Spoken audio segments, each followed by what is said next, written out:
Sir, we are going live in 3, 2, 1. We are live now.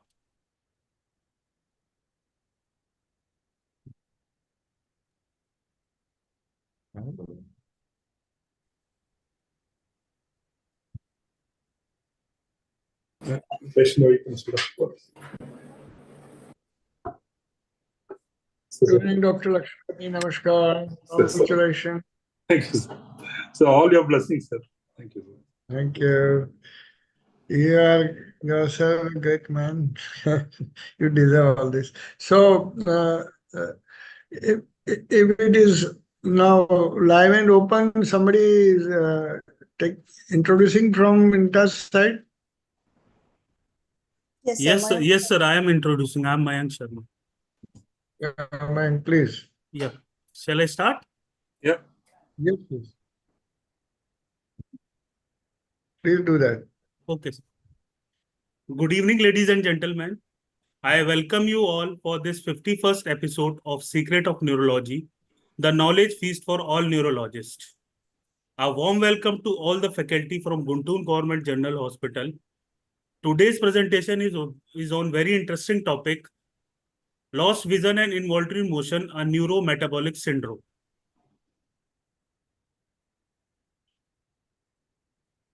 Hello.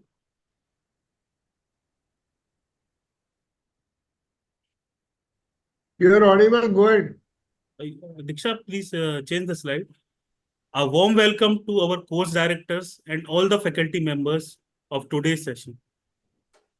These are some details of the flow of event for today's session. It's an honor and privilege to introduce our course director, Dr. Sudhir V. Shah, sir, Professor and HOD, NHL MMC and SVPI MSR Ahmedabad, and Director of Neurosciences, Sterling Hospital, Ahmedabad. Sir has many association and affiliation in the field of neurology. Sir is consultant neurology to HE, Governor of Gujarat, past executive member of Indian Academy of Neurology and advisor to World Yoga Foundation. Sir is having an immense contribution in the field of neurology. Dr. Sudhir sir is author of 6 books on neurology, public education, and several publications at state, national, and international journals. Sir has many accolades, awards, and achievements in his name. Just to highlight few of them, in June 5th, 2024, Sir awarded as French Senate the highest international award for Indians, conferred with the most prestigious award of our country, Padam Shri in 2016, Dr. B.C. Roy Award in 2018, and recipient of UNO Award and Global Visionary Award.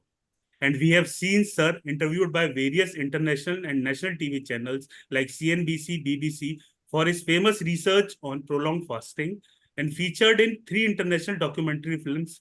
Sir has a special interest in the field of stroke, neurodegenerative disease, and epilepsy. Welcome, sir. It's an honor and privilege to introduce our another course director, Dr. Lakshmi Narasimhan Ranganathan, sir, Director and Professor, Department of Neurology, Shri Ramchandra Institute of Higher Education and Research, Chennai. Sir has many awards and affiliation in the field of neurology. Sir is Palatusi Advisor from AN 2007. Sir received A.B. Becker Award for Global Best Teacher, Best Paper Award from the American Academy of Neurology, Executive Committee Member for World Federation of Neurology, Leisner Officer for World Federation of Neurology since 2009, Member of Public Relation Committee for World Federation of Neurology since 2014. Sir has immense contribution in the field of neurosciences, 3-term executive member in IEN, CME convener in IEN, and Sir has successfully organized 7 consecutive clinical neuroscience programs for all India DM Neurology postgraduate from 2010 to 2017. Welcome, sir. Now, I just would like to hand over this session to our course director to take this forward. Thanks, sir. Thank you, Mike, for that kind introduction. With this, I want to thank, first of all, Guntur Government General Hospital, the Department of Neurology headed by Dr. U. Aruna Kumari, and Dr. M. Bhargavi Devi, the assistant professor. And today, the case presenter is Dr. Bhanu Chandra Prasad. So, Dr. Bhanu Chandra Prasad is the second year DM Neurology resident from the same hospital, Department of Neurology, Guntur Medical College, Andhra Pradesh. And he had done his MBBS from Kakatiya Medical College, Warangal, and MD General Medicine from Mamta Medical College, Khammam, Telangana. Next slide, please. The case will be discussed thoroughly further by Dr. M. Bhargavi Devi, who is the assistant professor in the same Department of Neurology. And she is MBBS from Guntur Medical College, MD General Medicine from the Guntur Medical College, and she did her DNB Neurology from Lalita Super Specialty Hospitals at Guntur. So, welcome, Dr. Bhargavi Devi. And the most prominent person from the department, the HOD and associate professor, Dr. U. Aruna Kumari will do conclusion and give final summary and remarks. She had worked as an assistant professor in the Department of General Medicine, Osmania Medical College, Hyderabad, and then assistant professor in neurology at the Andhra Medical College, Visakhapatnam. She has academic background of MBBS from Rangarayan Medical College, MD from Siddharth Medical College, Vijayawada, and DM from Andhra Medical College, Visakhapatnam. Now, as you all know, today they will be presenting a case of lost vision and involuntary motion, a neuro metabolic syndrome. So there is a twist here, neuro. Anyway, I want to bring to your notice some important thing, and that is, as you know, we have crossed the important milestone of 50 consecutive programs, webinar on secrets of neurology, that is knowledge feast for all neurologists. So this is 51st episode, in-session program. Every month it is held on the last Friday, dot at sharp 8 p.m. and it goes on for about 1.5 hours. So I think this is a record in itself.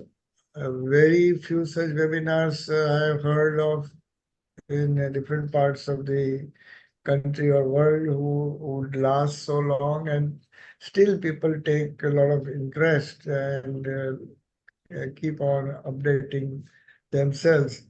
May it be students, maybe assistant professors, even professors and seniors, they also love to attend this online.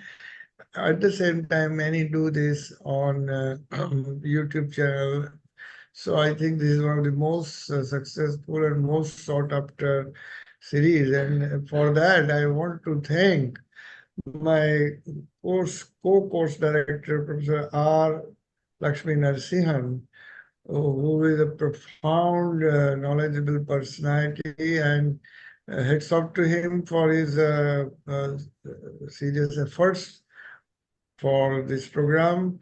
And we have been very lucky and successful that all important medical colleges from all over India have participated in this program, and remaining will do so in the coming months. We wish to continue this program as long as you all take active interest and participate. And also, I want to thank all the previous medical colleges and the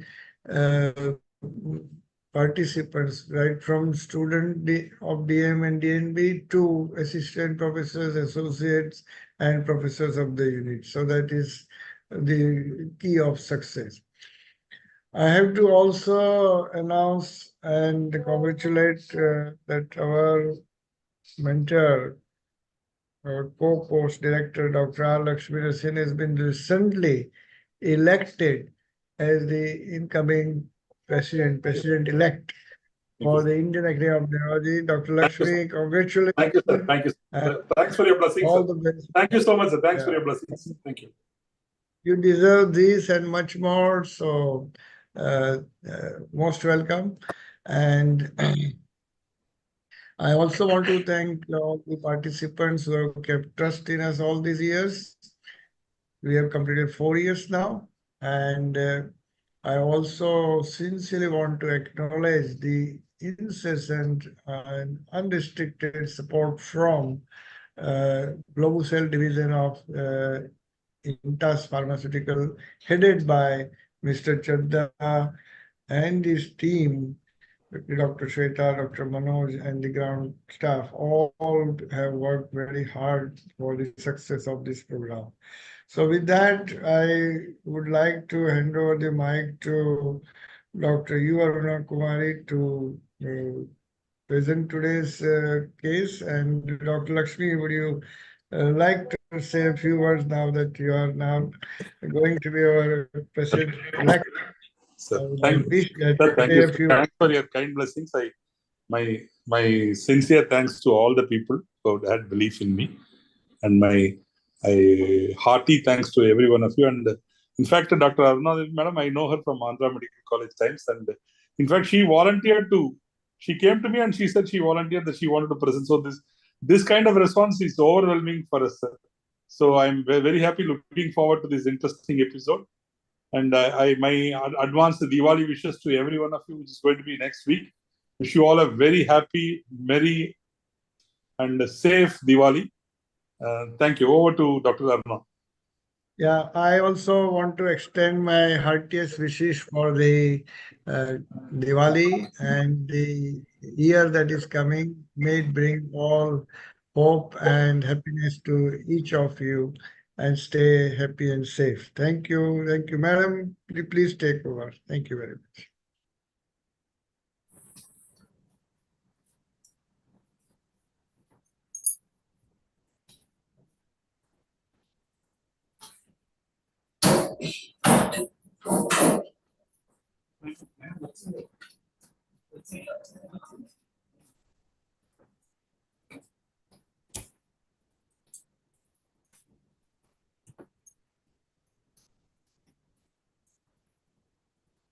A very good evening to everyone. Thank you for giving me this opportunity, Dr. Lakshmi Narasimhan sir and Dr. Sudhir Shah sir. Today we are presenting a rare case. Only one case from India was reported till today. We searched in the literature and we found only one case. But in all over the world, some cases are there. But we will go to the case.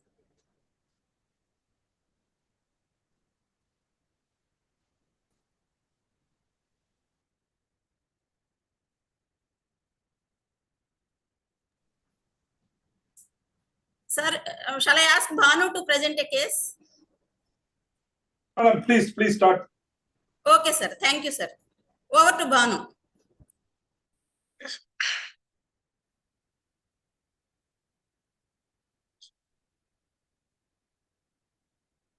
Sure.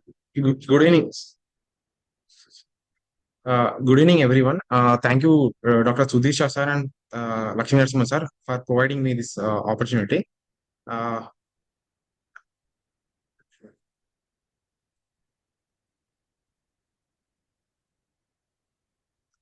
Today I'm going to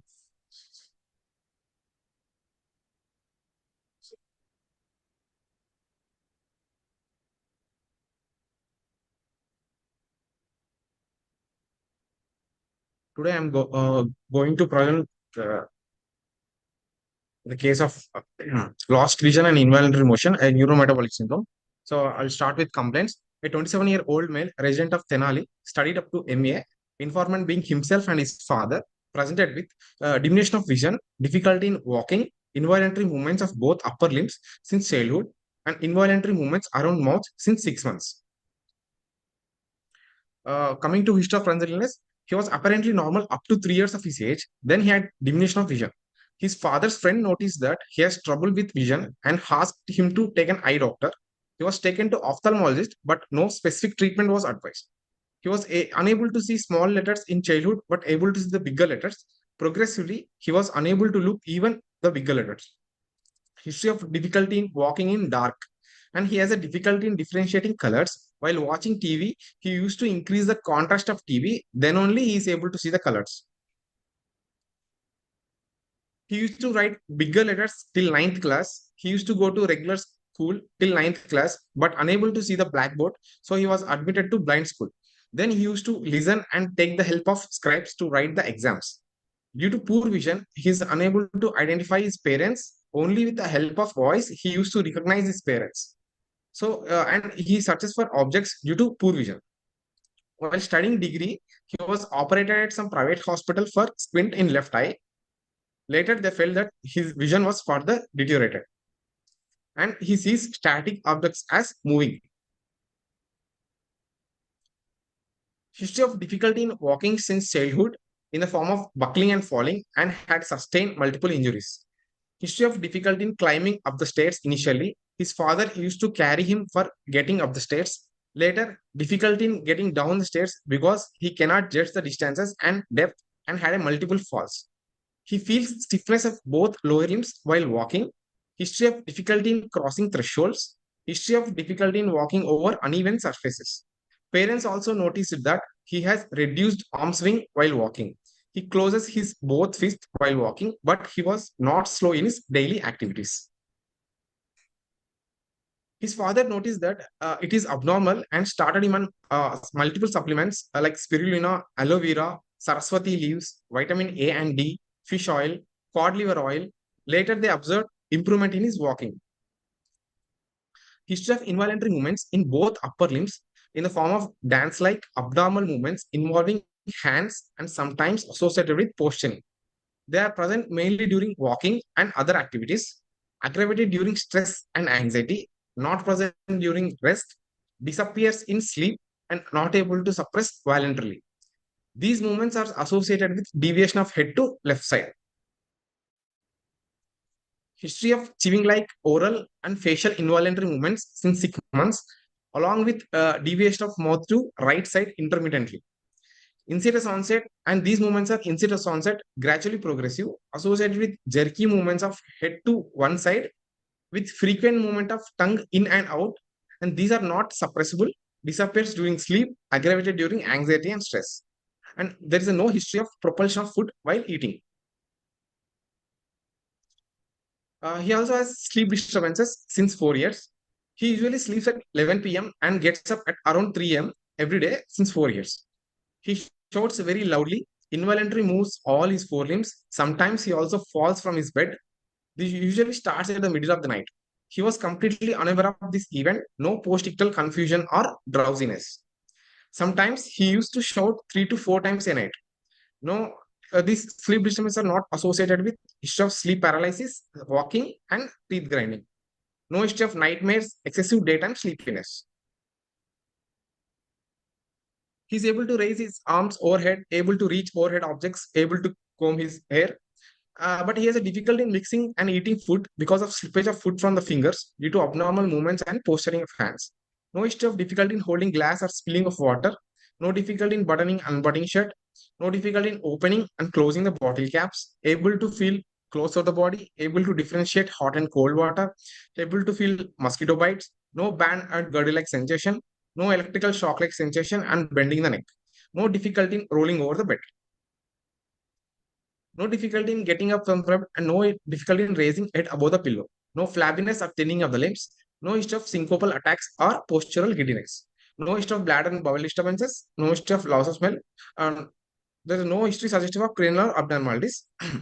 No history of recurrent headaches, vomitings, fever, seizures. No history of recurrent respiratory tract infections or joint pains. No history of shortness of breath, cough, rash, and any other swellings of the body.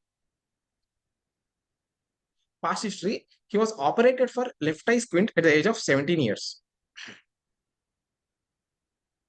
His current functional status, he's independent in doing ADLs. He's able to go to Hyderabad in his hometown without accompanying person. Coming to birth history, he was born out of 4th-degree consanguineous parentage with normal vaginal delivery, normal birth weight, no history of NICU stay. But he has a history of delayed milestones, both gross and fine motor. His mature prensile grasp at 16 months, bisyllables at 16 months, walking with support at 2 years, walking without support at 3 years, running at 4 years, words with meaning at 3 years. This is a pedigree chart. Actually, this is a fourth degree consanguineous parentage, but his father and mother has no idea about the previous generation consanguinity. Family history, no of similar complaints in the family, but his elder sister died at the age of 1 month after birth, probably due to sepsis. Personal history, takes mixed diet, normal appetite, disturbed sleep, regular bowel and bladder habits, and there's no addictions. Drug history, he's on multiple medications like coenzyme Q, Saraswati leaves, fish oil, omega-3 fatty acid, multivitamin capsules since childhood, around 5 to 6 years. Actually, his father did a lot of research about this his son condition, so he started using himself all this medication. Coming to summary, this is a 27-year-old male born out of 4th-degree consanguineous parentage with no significant natal postnatal history, with history of early death of sibling, global developmental delay of milestone, presented with progressive loss of vision with significant oxalopsia. They noticed in the 3 years of age, along with involuntary movements in both upper limbs, suggestive of chorioathetosis with abnormal posturing and cervical dystonia, stiffness in both lower limbs with gait disturbances, NREM sleep disorder, that's confusional oral states, and orofacial dyskinesia since 6 months, without any sensory, cerebellar, cognitive decline, and features of raised ICT. So with this summary, the structures involved are global development delay with optic nerve and its pathway, basal ganglia and its connections, and pyramidal tract.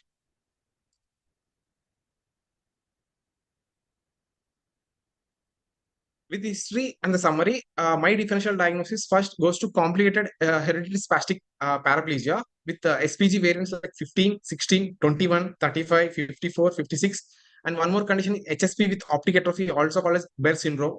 And second is dystonia syndromes like DYT8, DYT9, and DYT29 variants, and mitochondrial disorders like LH1 plus, leak spectrum, and OPS spectrum. One more differential diagnosis, juvenile Huntington disease, Wilson's disease, neuroacanthocytosis, NBIA, and DRPLA. So, first differential diagnosis, hereditary and neurodegenerative condition, complicated HSP. Points in favor of spasticity is present with visual loss and dystonia, but points against are no intellectual disability seen, no dementia, and no distal myopathy. And dystonia syndromes, points in favor are spasticity, dystonia, chorioathetosis, vision loss in first decade.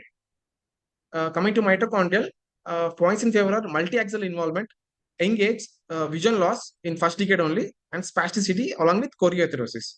But has no family history, no seizures, and no ataxia. Coming to juvenile Huntington's, spasticity, dystonia, chorioathetosis are favor, but no cognitive and behavioral problems, no seizures, no family history. Wilson's disease, spasticity, dystonia, and age less than 40 years of age. But against are most commonly seen in second decade, but no psychiatric manifestations is seen. Coming to DRPLA, chorioathetosis, dystonia, ataxia in favor, but no cognitive decline, no seizures, and no family history.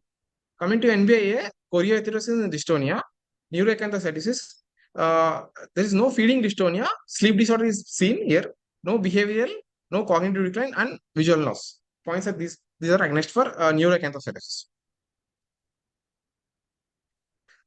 Coming to examination, first we'll go to general examination. Patient is conscious, coherent, and obeying commands. Modality built and nourished. No pallor, icterus, cyanosis, clubbing, lymphadenopathy, edema. Coriform movements of both upper limbs are present. Cervical dystonia, orofacial dyskinesia is seen. Inappropriate laughter is seen. But no evidence of nerve thickening, no neurocutaneous markers, no evidence of self-mutilation, and no cave-free. So videos have been shared after taking informed consent from the patient. This is a video for this general exam.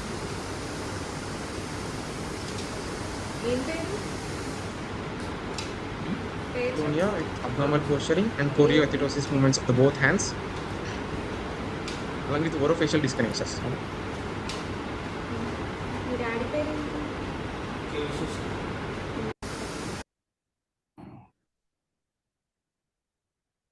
You can see the tongue movements also. Intermittently, they move in and out. Kinetic movements. And this, while performing examination, you can see these both hands chorioathetotic movements.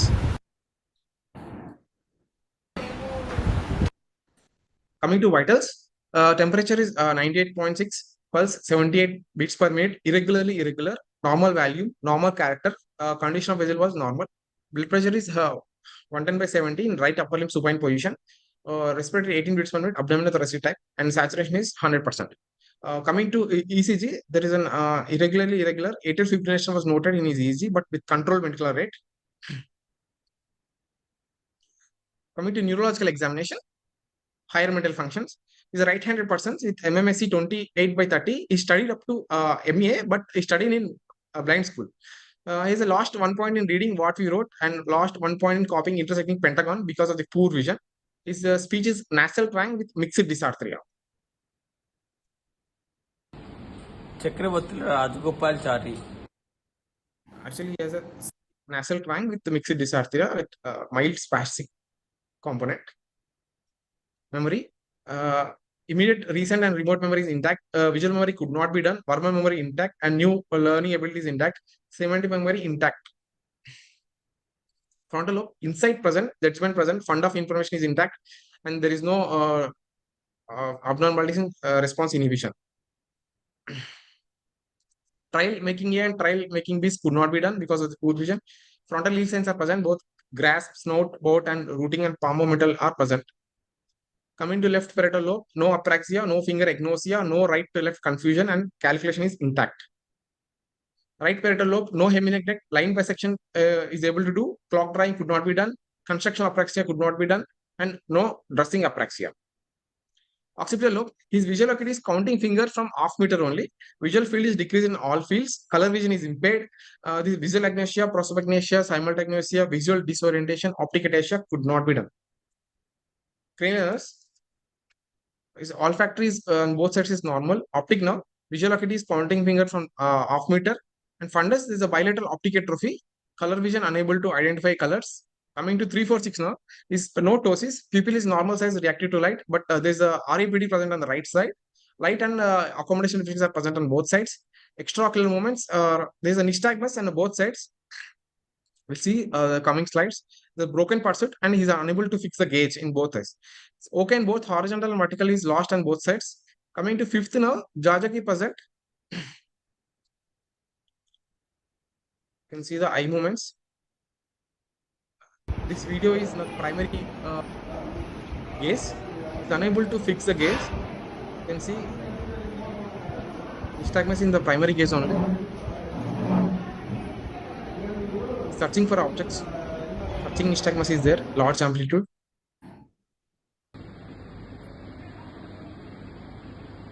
Pursuits is unable to follow because of the poor fixation.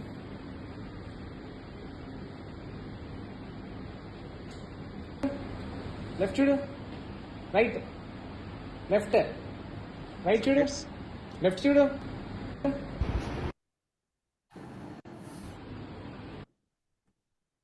Large amplitude searching jet nystagmus due to poor vision is seen.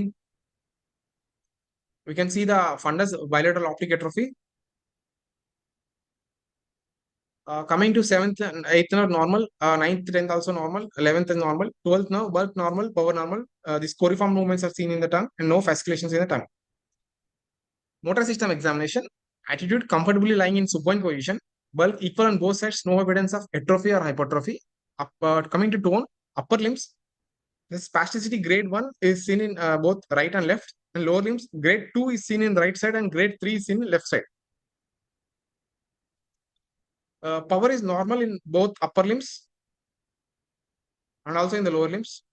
We can see the milkmaid grip is present.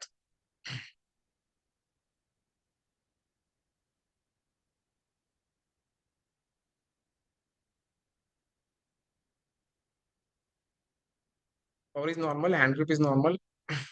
So normal. Coming to reflexes, corneal, conjunctival, abdominal reflex present. Plantar is extensor on both sides. Jarjacric present. Biceps, triceps, supinator is 2 plus. In the lower limb, knee is 3 plus and ankle is 3 plus. Without clonus.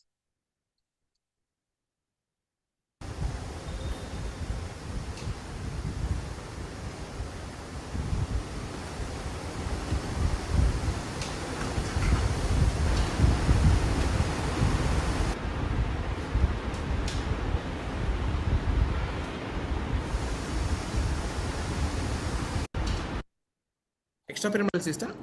Chorioethanoid movements along with dystonic posturing in both upper limbs with cervical dystonia, orofacial dyskinesia, negrosine and fromen sign negative, finger tap and toe tap test is negative, blink rate is normal, myosin signs is negative. Cerebellum. Speech is nasal twang with mixed dysarthria, no titubation, nystagmus we have already seen, finger nose and finger touch intention tremor with post pointing is seen, dysgenicokinase present in the left upper limb, rebound phenomenon is present, knee heel test is impaired, toe finger test unable to perform, tandem walk is impaired, and there is a pendulal knee jerk on the right side.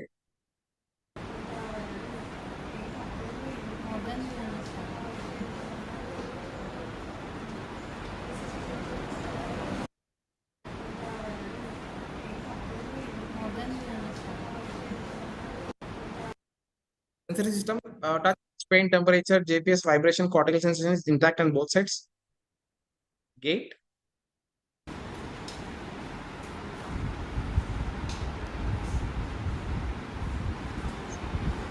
The truncal and cervical dystonia, chorioethanoid movements. See? Mild ataxia. Summary.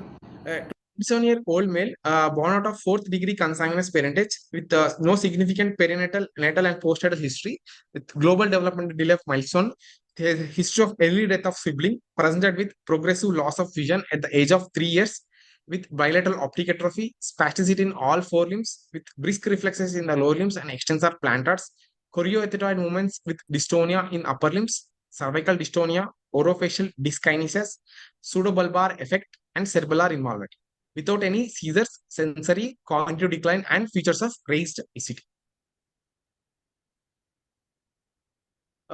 After examination, my differential diagnosis are again first place goes to complicated HSP with the variants 15, 16, 21, 35, 54, 56, and dystonia syndrome, mitochondrial disorders, DRPLA. We can add SCAR 3 and 7, 3, 7, and 17, and juvenile Huntington disease, neuroacanthocytosis, and NBIA. Investigations. Complete blood pressure is normal. Electrolytes, sodium, potassium, chloride is normal. Creatinine 1. Blood urea normal. Bilirubin virus are negative. TSH is normal. Serum CPK is 22. INR is 1.27. Vitamin E and CSF lactate are normal. Vitamin B12 is normal. Nerve condition studies is normal recorded in all 4 limbs. ECG atrial fibrillation with controlled ventricle rate. It's a peripheral hemogram with smear. There is no acanthocyte seen on the smear. Normocytic normochromic RBC. Coming to 2D echo, this is AF during the study is noted with no conduction abnormalities and no valvular abnormalities, no systolic or diastolic dysfunction. CT abdomen. Actually, in CT abdomen, is left kidney is not seen in the left renal fossa. The lower pole of left kidney is fused with lower pole of right kidney anterior to abdominal aorta, crossing midline at level of L2, L3. And rest of the abdomen is normal. And impression is horseshoe kidney. His VP is prolonged in both sides. P100 is prolonged in both sides. Coming to MRI, MRI suggests is normal actually.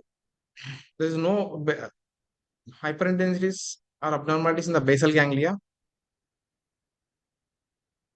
No cerebellar atrophy is seen. So with this,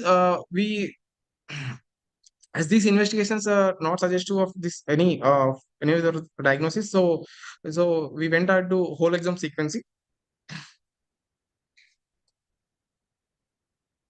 So it came out to be Disease is 3-methyl-glutaconic aciduria type 3 and it is likely pathogenic with variant is chromosome 19. So this 3-methyl-glutaconic aciduria type 3 is caused by mutation in the OPA3 gene and due to defective chromosome 19q. So my diagnosis, this case is 3-methyl-glutaconic aciduria type 3. It is also known as Kosteff syndrome. Thank you.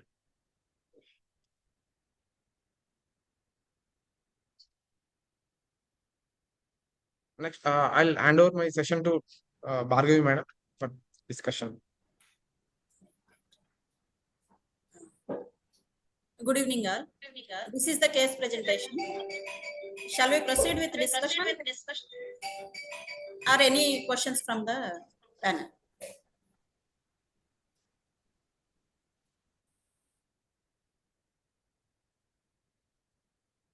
Shall I start, madam?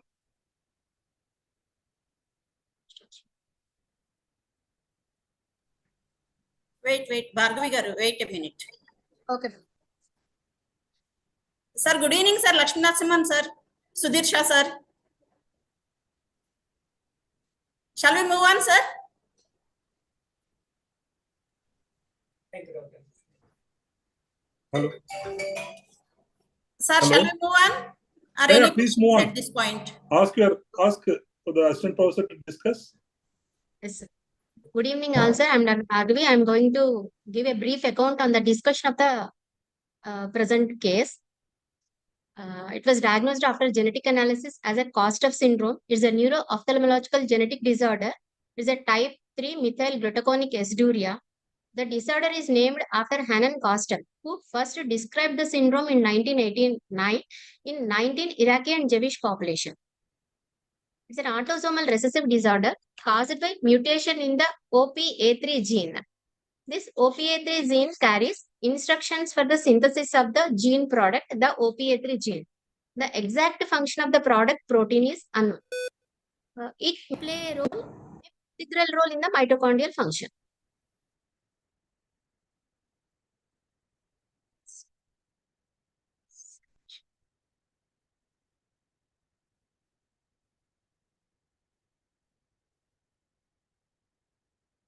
So you have some problem.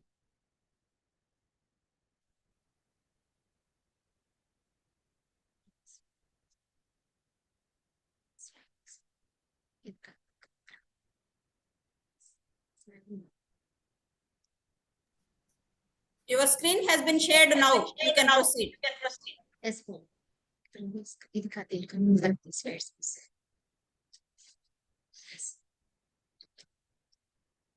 So it's the hallmark is increased urinary level of the 3-methyl-glutaconic acid and 3-methyl-glutaric acid. The urinary testing, it will allow the diagnosis as early as 1 year of the age. The genetics and function of OPA3, all patients of Iraqi Jewish origin are homozygous for a split site found in the mutation in the OPA3 gene. This is mapped to chromosome 19q, 13.2 and q13.3. Several cases have been reported since then, almost exclusively of Iraqi Jewish origin only. This founder mutation is a G2C mutation of a single nucleotide which interferes with gene expression level of the OPA3. This OPA3 protein is an integral protein of the mitochondrial outer membrane and it had a role in mitochondrial fission and apoptosis. This mitochondrial OPA3 is shown to protect the electron transport chain against inhibitory compounds.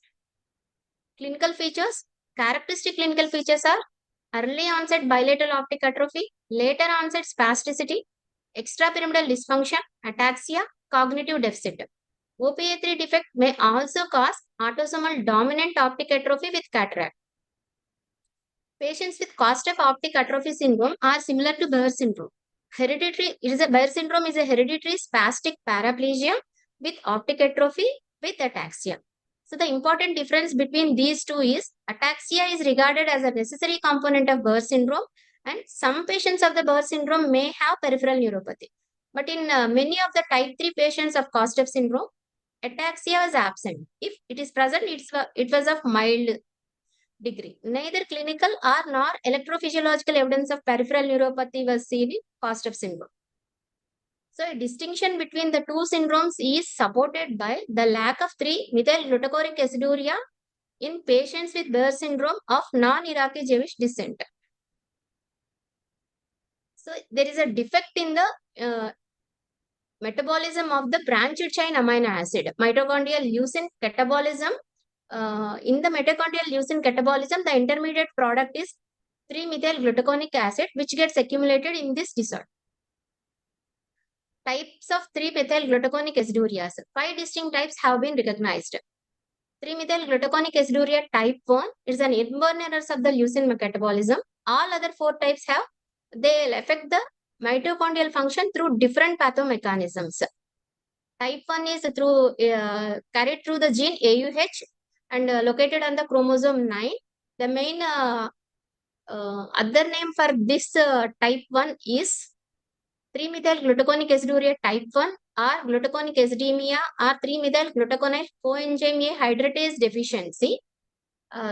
Because of this one, this enzyme, hydratase enzyme is involved in the amino acid leucine metabolism. This leucine is broken down in the mitochondria during the process of energy production.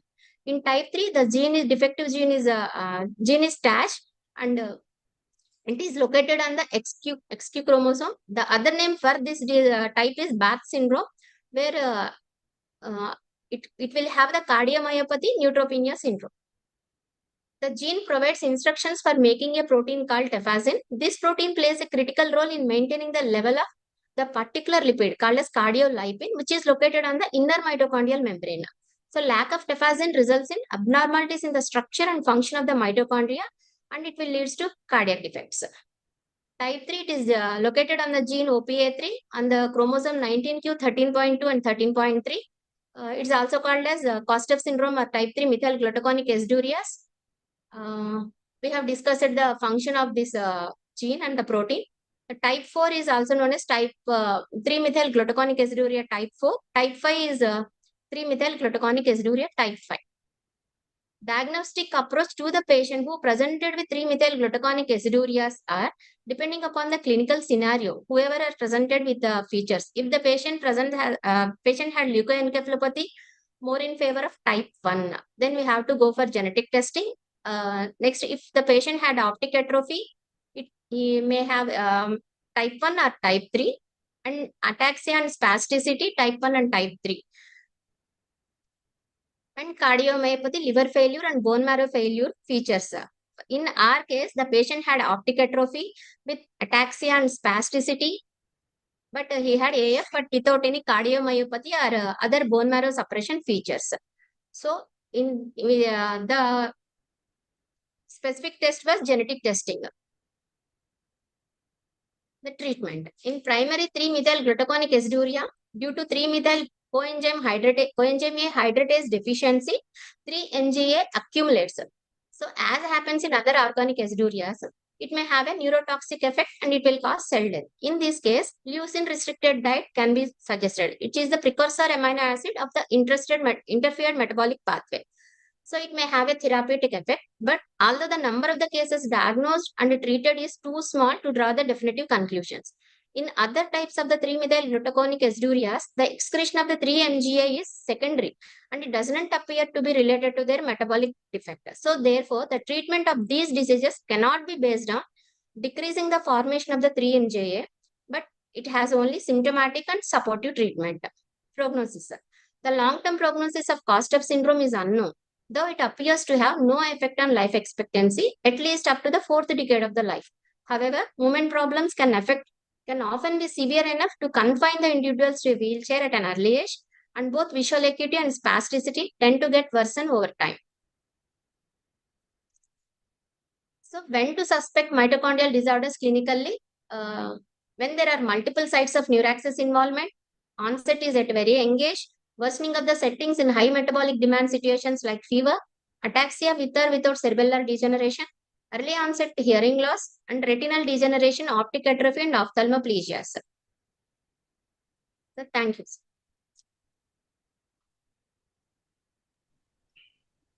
Thank you. Madam, your concluding remarks? Sir, Yes, madam. Excellent presentation. And in the chat box, there is not many questions in the chat box. Most of them are. So I think Madam will conclude.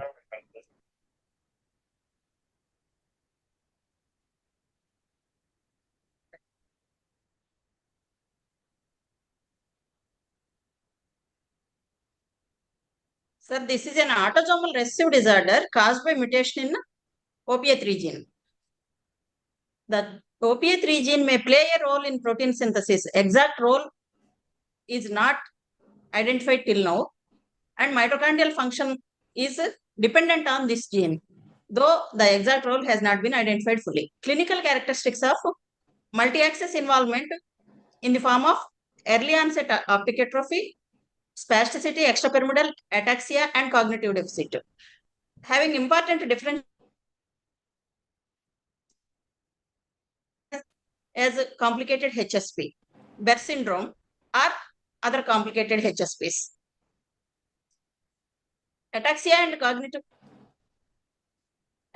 cognitive deficit are mild or late onset in many cases of Kosteff syndrome, whereas ataxia is a prominent feature in Behr syndrome, along with spasticity and optic atrophy.